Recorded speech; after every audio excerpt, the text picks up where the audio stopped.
자, 모두들 반갑습니다. 자, 강태공입니다. 자, 금요일은 금량 거래 정지 소식과 함께 이 테슬라와 소식에 테슬라와 함께 외국인이 쓸어 담은 2차전지 관련되는 섹터 종목들이 또 뭐가 될지, 과연 어떤 종목이 또 2차전지 대장주가 될 수 있을지, 자, 방송을 진행해 보려고 합니다. 자, 방송 전 늘 말씀드리는 여러분들의 좋아요, 구독하기, 댓글까지는 너무나 많은 힘이 된다라고 말씀드리면서 오늘 방송 시작해 보도록 할게요.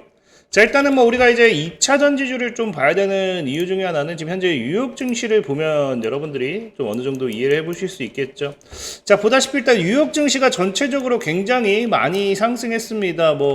나스닥 같은 경우도 2%, 다우지수도 1.5, 자, 필라델피아도 3%까지 상승했지만 이 시장 지도를 보시면 아시겠지만 여기서 특별하게 눈에 띄는 게 테슬라가 지금 이제 한 12% 정도까지 상승을 해줬어요.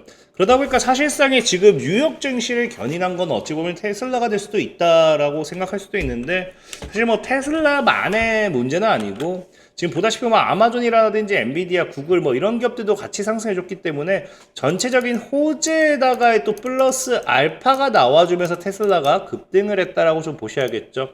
자, 그럼 과연 뉴욕 증시는 어떤 모멘텀이 있었는가를 봤더니, 자, 지금 뉴욕 증시가 지금 이제 뭐가 나와주기 시작하느냐, 트럼프 대통령이 이제 상호 관세에 대한 면제에 대한 부분이 어느 정도 또 나와주는 거예요. 그러니까 지금 사실 그 관세 리스크, 관세 전쟁 때문에 전 세계 글로벌 증시 사실 흔들리고 있는 상황인데, 지금 뭐 하고 있다? 지금 오히려 이제 트럼프 대통령 같은 경우는 이 많은 국가에 한해 가지고 우호적인 국가에 한해서는 상호 관세를 면제를 할 수도 있다라는 이제 열린 모습을 또 보여주게 되죠.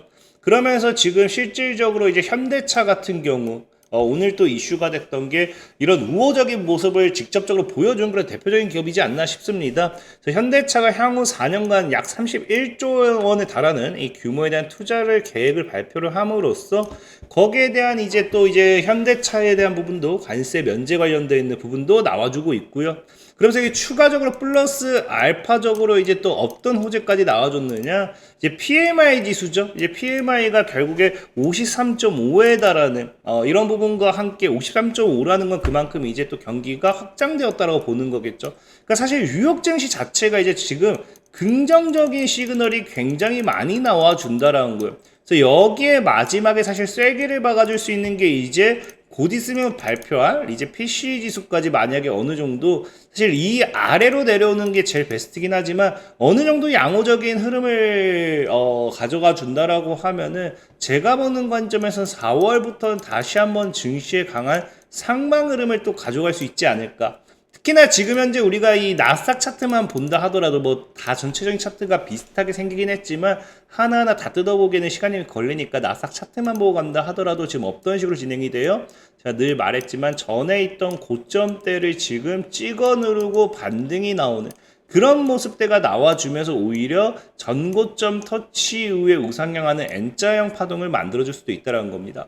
그러면 지금 이런 흐름에서는 결국에 시장이 뭐가 필요하느냐, 시장의 이 주도주가 무엇이 될지, 이 시장의 주도, 사실 무엇이 주도하느냐, 이게 사실은 제일 핵심이라고 보시면 좋아요.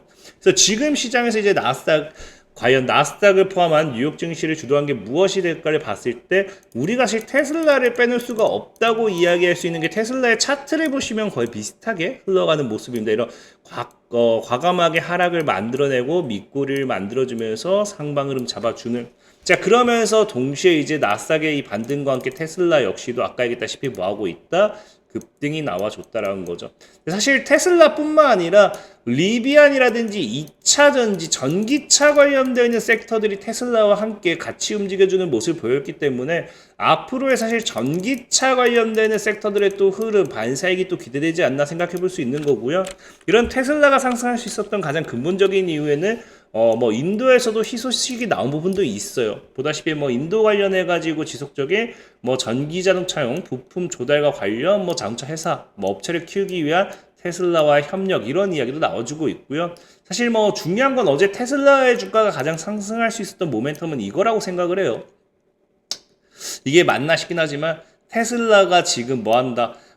이제 미래가 밝다고 밝혔죠. 그러니까 우리의 미래는 밝고 주가는 더 올라갈 것이기 때문에 지금 주식을 팔지 말라고 지금 당부를 했다라고 하죠. 사실 이 소식만 가지고서 12%가 급등이 나오는 게 맞나 싶긴 하지만 어쨌든 시장에서는 뭐다? 머스크의 지금 테슬라의 미래는 밝다라는 발언 하나로 지금 12% 급등이 나왔다. 사실 이거는 뭐 지금 그동안 이제 뭐 이 리스크라든지 이제 투심이 악화되어 있던 부분에 있어서 어느 정도 머스크가 지금 이런 거를 좀 잡아주면서 좀 이제 반발 매수라고 해야겠죠. 저가 매수가 나온 게 맞다라 좀 보고 있기도 하고, 여기 플러스 알파로 또 여러분들이 이제 좋아할지 모르겠지만 이제 제가 10배라고 표현한 이유가 뭐냐고 하면은, 이거는 이제 우리 돈나무 이제 캐시우드의 이제 여러분 알죠? 캐시우드의 이제 돈나무 그래서 이 돈나무 언니라고 표현하는 이 분이 뭐라고 표현하느냐, 5년 내라고 거예요. 5년 내 앞으로 이제 5년 내는 테슬라가 2,600달러까지 오를 것인데, 이게 언제다? 24일 종가 기준으로서는 10배는 더 올라야 된다는 거예요. 그러니까 과연 테슬라가 정말 뭐 이런 발언들과 함께 힘입어서 올라가고 있다 보니까 앞으로 테슬라의 상승에 대한 기대감이 어쨌든 나와줬기 때문에 어제 추가적인 이런 테슬라의 급등이 나왔다라 보시는 게 좋고, 중요한 건 테슬라의 이런 주가 기대감이 나와줬지만 문제는 뭐냐고 하면 기대만 할 수는 없다라는 거예요.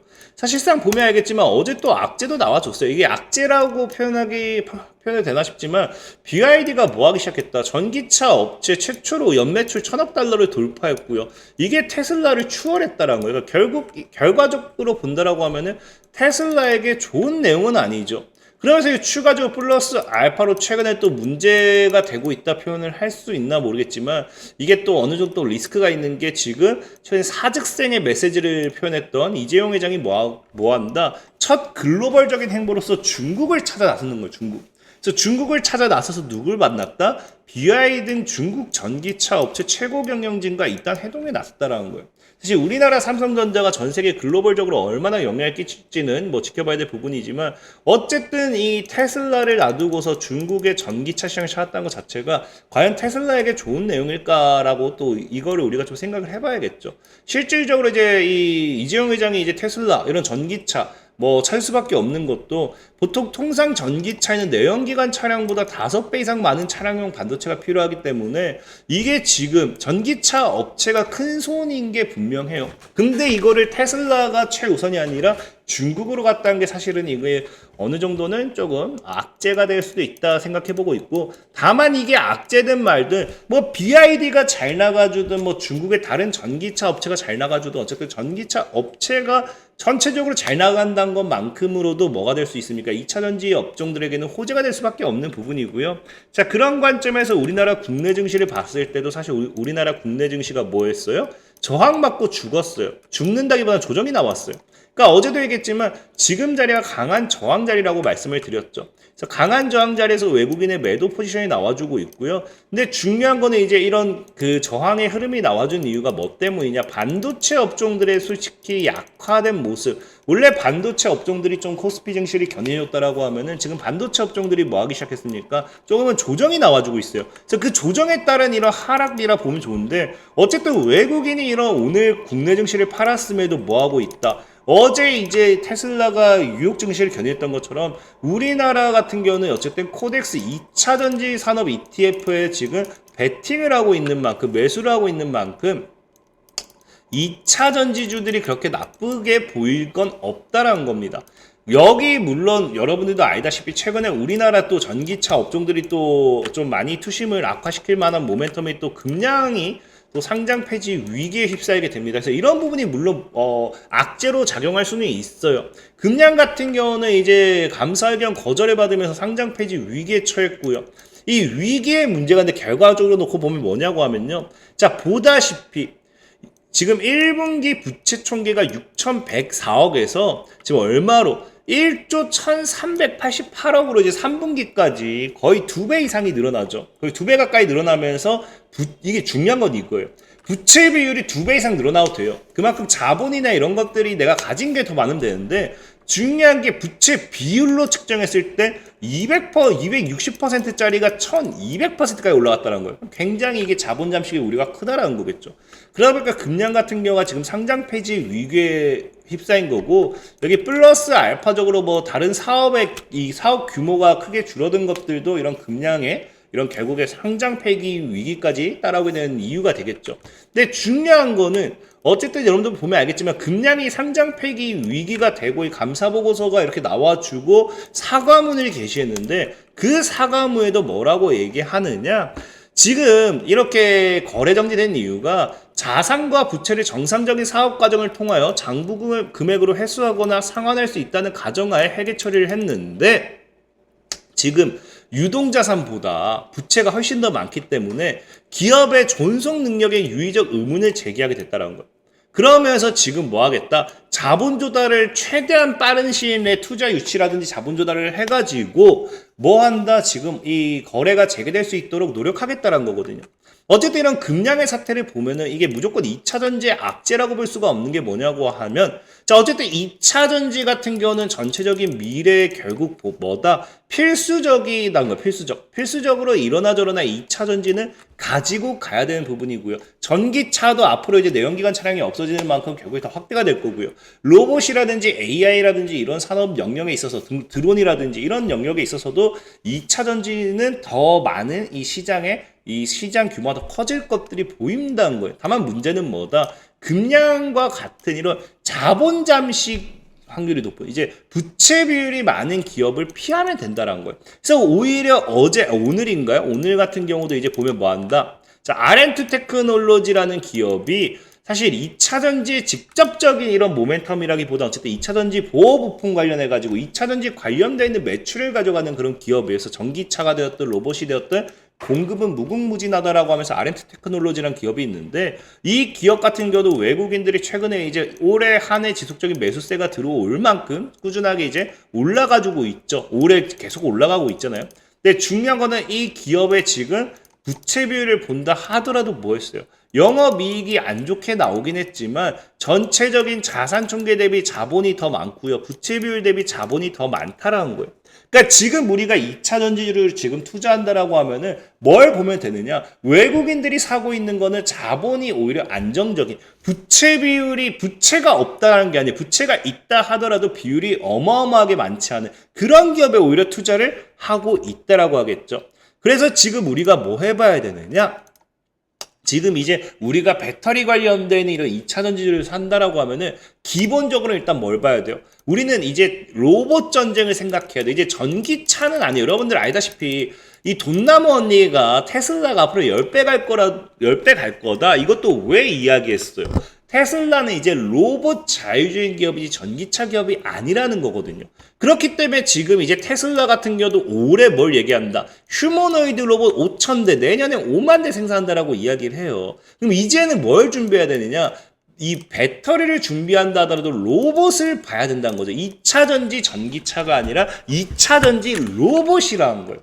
그래서 로봇의 전원을 공급하는 배터리는 휴머노이드의 구동 시간, 무게, 안정성에 큰 영향을 줄 수밖에 없기 때문에 앞으로 로봇에 이어 로봇이 또 하나의 메가 트렌드로 이제 본격화될 경우 배터리 업체로서는 과거 2차 전지의 강한 상승만큼 또 다른 상승 랠리를 기대할 수 있다는 거예요. 어디서? 지금 이 로봇에서. 그래서 우리가 그거를 좀 생각을 해봐야 된다는 거고, 자, 그런 관점에서 봤을 때 지금 뭐다? 자, 휴머노이드의 마지막 허들이 배터리가 될 것이기 때문에 배터리에 대한 본격적인 오히려 수혜를 예상해봐야겠죠. 실질적으로 지금 이제 휴머노이드의 대량 양산과 상용을 위한 마지막 허들이 배터리 기술이 될 수밖에 없는 가장 근본적인 이유는 휴머노이드의 기술은 거의 다 됐어요. 거의 다. 여러분들 보면 알겠지만 거의 다 나왔습니다. 근데 중요한 건 뭡니까? 지금 이 휴머노이드를 구동하는 데 있어서 일반적인 작업 환경 기준 2시간이면 완전 방전이 돼요. 그래서 2시간마다 배터리를 갈아 끼우든지 2시간마다 계속 엄청 기시에서 충전을 해야 돼요. 굉장히 비효율적이죠. 그렇기 때문에 휴머노이드가 지금 뭐가 된다? 이 배터리 관련된 앞으로 2차 전지가 뜬다라고 하면요. 이 휴머노이드의 이런 굉장히 비효율적인 배터리를 해결해야 되는 부분이고 이 배터리를 해결할 수 있는 기술이 뭐다? 바로 전고체 배터리라는 거겠죠. 그래서 국내 3사 전고체 배터리 같은 경우도 뭐 하기 시작해요? 오히려 고용량 배터리가 필수적이기 때문에 여기에 있어서 휴머노이드 로봇용 배터리를 만들기 위해서 뛰어드는 추세입니다. 그렇기 때문에 우리가 지금 오히려 2차 전지주를 본다라고 하면은 뭐가 돼야겠어요? 자본이 어느 정도 받쳐주는 부채 비율이 없는 전고체 배터리 관련되는 기업을 찾아봐야겠죠. 그래서 그 기업이 무엇이냐 봤더니 오늘 한농화성과 성우와 또 하나의 종목이 있습니다. 또 하나의 종목은 무엇인지 또 끝까지 보시면 아실 거예요. 자, 보면 일단 한농화성 같은 경우, 자, 휴머노이드 로봇 대량 양산 차세대 전고체 전지 필수 전망의 국책과제 주관사 조명되었습니다. 그래서 리튬 금속 고분자 전지용 전고상 뭐 고분자 뭐 쭉쭉 이야기가 나오면서 이 지금 국책과제 주관 기업으로서 현재 공동 연구를 수행 중인 것으로 한농화성이 알려졌고요. 보다시피 지금 자산이 2,300억, 부채가 700억, 자본이 1,600억, 가진 게 더 많죠. 가진 게 더 많기 때문에 아직까지는 뭐한다? 안정적이다 보시면 좋을 것 같고요. 한농화성의 월봉 차트를 봤을 때는 다만 다이렉트로 상승을 기대하기는 어려워요. 진짜 이 구간에서 이렇게 놀다가 튀어가는 게 더 베스트다. 다만 일봉 차트를 봤을 때는 현 2만원대 강한 저항 돌파한다는 기준하에 현재 17,500에서 이 구간에서 물량 주거니 받거니 하다가 강한 상방 이렇게 시그널 또 시세 분출이 나와줄 수도 있다. 그런 거 좀 생각해 보시면 좋을 것 같고요.